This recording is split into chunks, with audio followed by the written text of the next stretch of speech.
Brandon, of course, the long-awaited return. How did you feel today? Felt kind of surprisingly normal. I wasn't really expecting it to feel like I just kind of right back in the swing of things, but felt normal. I didn't feel too nervous. There wasn't anything really going on that I was maybe expecting. It just sort of kind of settled in normally. Why do you think that was the case?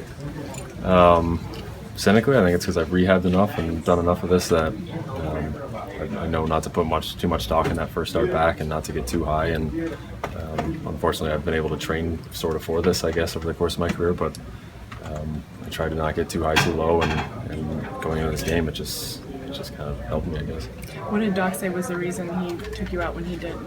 We're still monitoring pitch count. We're making sure that we're conservative with things. I hadn't built up too far in my rehab outings, but I think we got into a good place where it was 2 times through the lineup. We weren't getting into the third time, and pitch count was manageable. So he said, "Good job," and that was enough.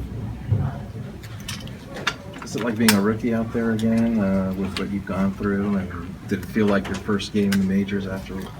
No, I thought there'd be more of that. It was once I started really getting loose in here, it kind of felt very normal, and weirdly, it just almost felt like I'd just taken a week off of last year, and it felt like a continuation. So that was a nice surprise. I think in the past I've had that before, where I've gone back out from come off rehab and gone into a first start and felt like a hyped up rookie. But today I was able to just kind of stay calm and go about it. Talk about your effectiveness as well. It's almost like you never left. A lot of that was really Acid. I really did a great job with pitch calling. It was a lineup that, scouting report wise versus me, they line up very well. So he did a great job of kind of keeping us ahead of the curve, using pitches that different counts that I wouldn't typically use, and kind of stayed ahead of them that way. Were you surprised that your velocity stayed at a pretty high level throughout your 5 innings?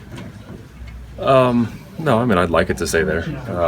Again, that's part of the coming back. We've monitored everything and tracked things. If there was some velocity dip late in the games or something was happening that was worrying, then I don't think they would have let me make this start and come back. It's part of what tracking here is about, and making sure that you're actually back and doing the things that you were doing before you were hurt, to make sure that you're normal.